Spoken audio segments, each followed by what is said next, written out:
Meu segundo Ironman 70.3.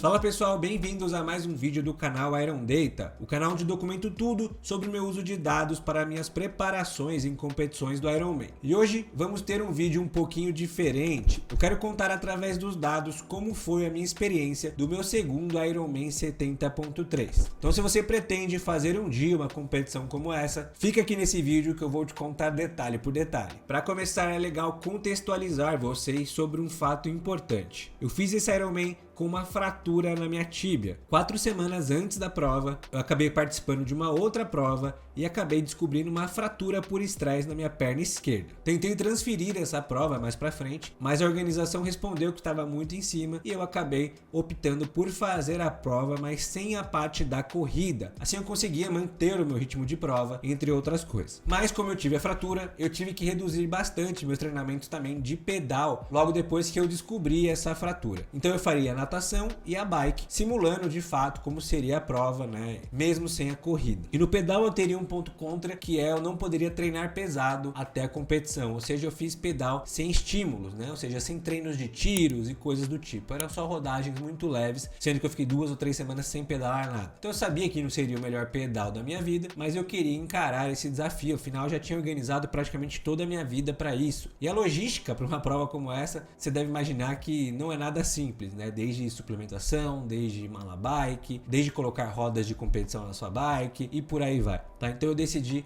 ir fazer a prova mesmo com esses detalhes. A prova aconteceu no dia 13 de abril em Brasília, ou seja, um local extremamente úmido ou extremamente seco, né? Mas para a época do ano era algo extremamente úmido, conforme as informações que a gente conseguiu ver nas previsões, e bastante calor, tá? Então essas variáveis também foram bastante importantes para o meu planejamento dentro da prova. Antes de entrar nos detalhes aí da prova, eu quero falar para vocês um pouco da minha estratégia de nutrição e hidratação. Então, uma semana antes eu já comecei aí tomando mais isotônicos, né? Comecei a me hidratar melhor, né? Não só a quantidade de água, mas também de sódio, potássio, etc. E 3 dias antes da prova eu sempre começo um processo de carboloading, ou seja, eu começo a comer mais carboidrato para conseguir aí estocar mais energia para o dia da prova. E isso ocorreu perfeitamente, tá? Também alguns dias antes da prova eu fiz a aclimatação.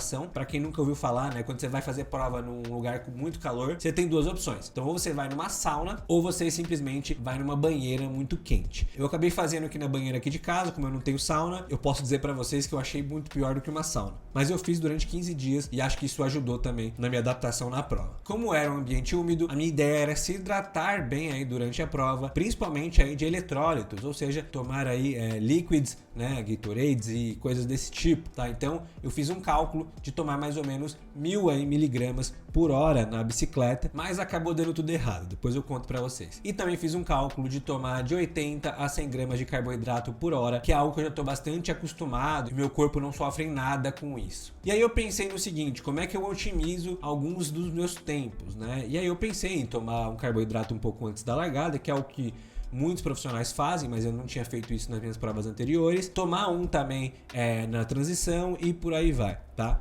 Mas como eu disse, deu muita coisa errada e eu quero contar para vocês que aprendam com isso. Então vamos começar a analisar no detalhe todos os dados aí, tudo que aconteceu na etapa da natação e na etapa do pedal. Bom pessoal, vamos começar aqui pela natação, tá? Uma das coisas que me preocupavam bastante por ser um lago, que seria uma natação pesada, ou seja, que o braço aí estivesse fadigado durante o nado. Mas isso não aconteceu, o nado era extremamente tranquilo. Também uma outra preocupação era em relação à navegação, que é uma coisa que eu erro bastante aí em provas de águas abertas, tá? Eu acabo não enxergando tão bem, eu uso lente de contato, né, nas provas e acabo, enfim, me precipitando, indo para os caminhos errados e acabo nadando mais do que devia. Mas nessa prova, por incrível que pareça, aconteceu tudo bem nessa parte da natação, exceto por outro problema, que foi o tempo. Então eu consegui navegar bem, né, isso foi excelente e não tive problemas nenhum com o meu ombro, que é algo que eu tenho recorrentemente esse é um nado muito pesado. Mas eu fiz uma escolha estratégica errada, que foi a seguinte: quando você vai largar no Ironman 73, você escolhe a baia da largada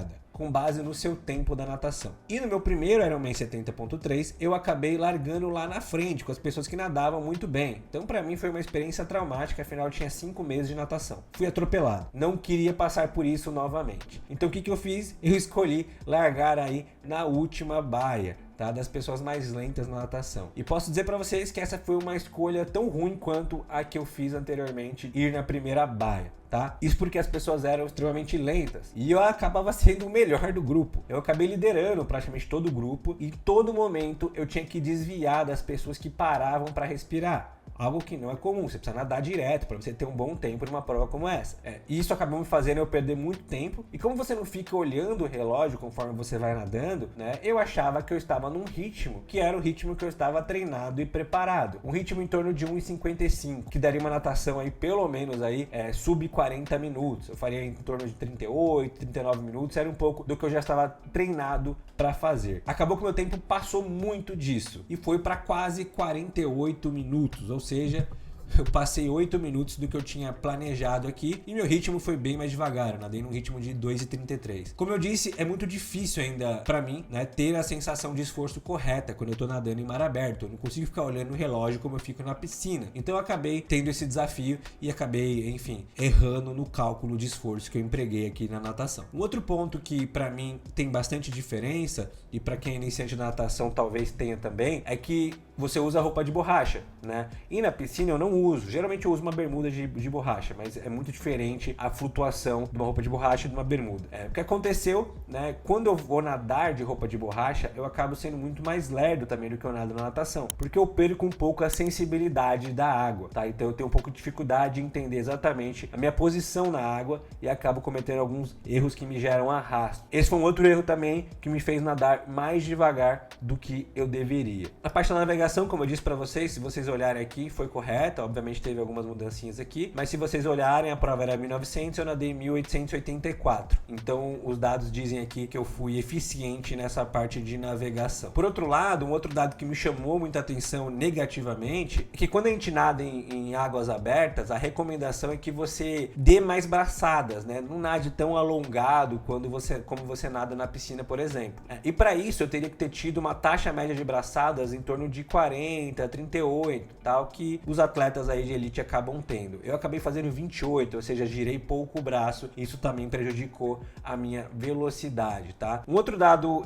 interessante aqui foi em relação à minha frequência cardíaca, tá? Ela não subiu tanto, considerando que isso aqui é a largada da prova. Então eu consegui aí manter uma frequência cardíaca média aí em torno de 141. Mas isso também tem a ver com o pouco esforço que eu acabei fazendo nessa etapa, né? Foi uma etapa extremamente confortável para mim, né? O que me fez também sair praticamente inteiro, né, da água, tá? Então, os dados da natação são basicamente esse, contam essa história do meu erro estratégico, né, de ter saído muito atrás, que me fez desviar em vários momentos, dessa parte importante da técnica de nadar em águas abertas, onde eu deveria ter tido uma frequência de braçadas maior. Bom, como eu disse para vocês, na T1, né, ou seja, na primeira transição, eu acabei aí tomando um pouco de líquidos, mas muito pouco mesmo, e tomei um gel de carboidrato de 40 gramas, né? O que já me deu uma energia aí logo para iniciar a bike. Como vocês podem ver, eu fiz os 90 km aí em 2 horas e 19 minutos e uma velocidade média aproximada aí de 39, né, 38,6. Esse pedal não era um pedal tão simples, isso porque ele tinha uma altimetria relevante. Tivemos uma altimetria de 638 metros, ou seja, tinha bastante subida, mas eram subidas que enganavam, porque é o que a gente chama de percurso rolling hills, que tem muita subida e descida ao mesmo tempo. Acaba sendo um pedal mais técnico, e eu sou um novato no esporte, então não tenho tanta técnica assim. Bom, olhando o tempo, né, e a velocidade média, não foi um pedal ruim, um pedal médio para alto, né, foi um bom tempo. Quem conhece meu pedal, eu poderia ter feito um tempo muito melhor. Olhando a prova, eu com certeza poderia ter feito um pedal em 2 horas e 15, 2 horas e 14, tá? Conhecendo aí as minhas potências durante os treinos. Bom, aqui no pedal eu cometi um erro interessante. Como eu saí muito atrás da natação, eu comecei muito forte o pedal, porque eu queria tirar o atraso, né, das pessoas que saíram na frente. Então, como vocês podem ver,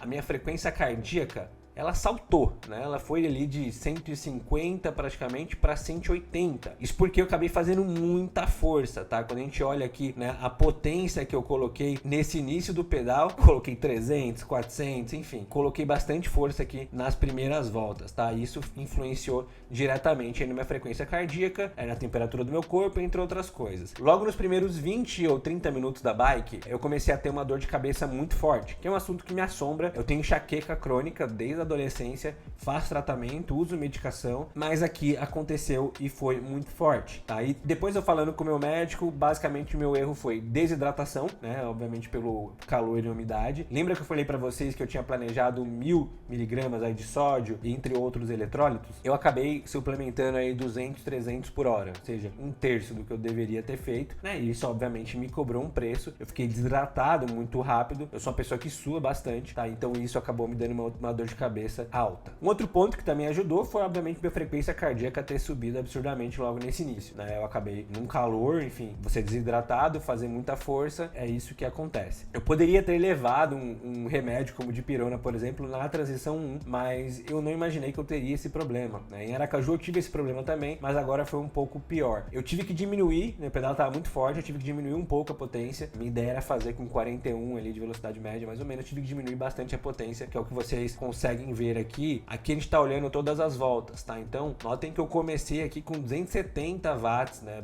Bem forte. Depois eu fui para 268, 257. E aqui foi quando eu comecei a ter uma dor de cabeça muito forte. Então, eu fui diminuindo a potência empregada aqui nas voltas, tá? Então, isso obviamente influenciou bastante no meu tempo final. Um outro erro que eu tive e que também me custou caro, né? Foi a falta de carboidrato, tá? Eu levei garrafas, eu planejei tudo certo, mas as garrafas não caíram, eu coloquei elástico para que não caia, mas eu fui com uma garrafa nova que eu ganhei na viagem, e essa garrafa nova, eu não sabia, mas quando o ar entrava nela, ela travava. Então eu tomei basicamente pela metade do carboidrato que eu tinha e achei que eu tinha finalizado ali a garrafa porque não saía mais nada. Então eu parei de tomar. Quando terminou a prova, eu fui ver, eu tinha tomado metade de carboidrato. Devo ter tomado aí 40 gramas aí por hora, né? Que é muito pouco para uma pessoa aqui do meu porte. Agora, um outro ponto interessante é que quando eu notei minha frequência cardíaca muito alta, eu tenho um ponto positivo no meu ciclismo, que é a cadência baixa. Eu acabo fazendo bastante força, mas a minha característica como ciclista é pedalar com cadência baixa.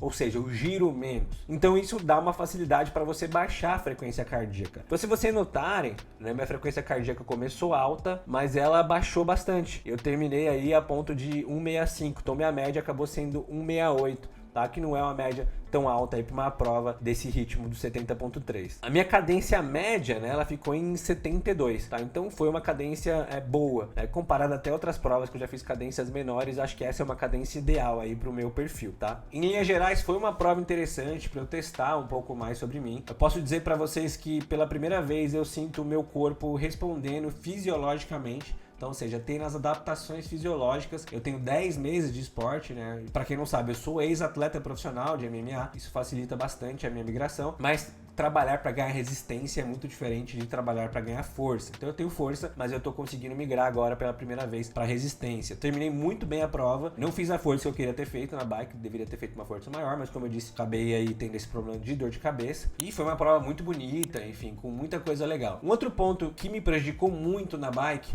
foi que eu saí muito atrás da natação. Isso é um dos piores erros que você pode cometer, porque se você sai muito atrás da natação, você vai pegar também pessoas que teoricamente são mais lentas na bike, tá? São pessoas mais lentas no total, né, no triatlo. Então você vai ter que ficar dando passagem para ultrapassar. Minha bike é muito forte. Então eu ultrapassei muita gente, e muita gente não saía da esquerda, o que me fazia frear em vários momentos. Tinha momentos, por exemplo, que eu tava a 70 por hora, aqui como vocês podem ver, eu cheguei a ter uma velocidade máxima de 75. Teve momentos que eu tava ali em descidas, embalado a 70 por hora e eu tinha que frear, né, e sair da posição do clipe para as pessoas saírem da esquerda. Isso atrapalhou demais aí. Eu devo ter perdido aí uns 2 minutos fácil com isso, tá? Um outro ponto que me fez perder muito tempo, que eu preciso treinar, mas acho que é natural de um iniciante, é que eu não consigo me alimentar ou me hidratar na posição do clipe, ou seja, na posição da bike de triatlon. Eu tenho que sair, colocar o guidão, e nisso você perde muito tempo, porque a velocidade média acaba baixando muito, tá? Então também devo ter perdido aí fácil 1 minuto ou 2 minutos pela quantidade de vezes que eu fui tomar algo, né, seja um eletrólito ou um carbo, coisas do tipo, tá? Então isso é uma coisa que eu preciso treinar, que com certeza vou salvar tempo também. Mas como eu disse, no geral foi uma prova muito interessante para eu me testar. Deu para ver que eu atingiria minha meta, porque eu terminei com a perna muito boa para correr. Então se eu estivesse correndo, provavelmente eu ia empregar um ritmo aí de 4,20, 4,30, que é o que eu faço com tranquilidade, 21 km, e provavelmente atingiria minha meta, que era algo em torno de 4 horas e 40 e 4 horas e 50 na prova. Mas não dá para saber, obviamente, né? Tudo poderia acontecer. Ou seja, saí satisfeito, mas não deu para saber 100%, né, que era o tempo total. Então é isso, pessoal, espero que vocês tenham gostado desse relato aí baseado em dados e que isso tenha também ensinado vocês a analisar os dados aí pós-prova, né, que é super importante para a evolução de cada um. E se gostou desse vídeo, se inscreve no canal, ativa o sininho de notificação e deixa um like também para dar uma moral pro canal. E até o próximo vídeo, valeu!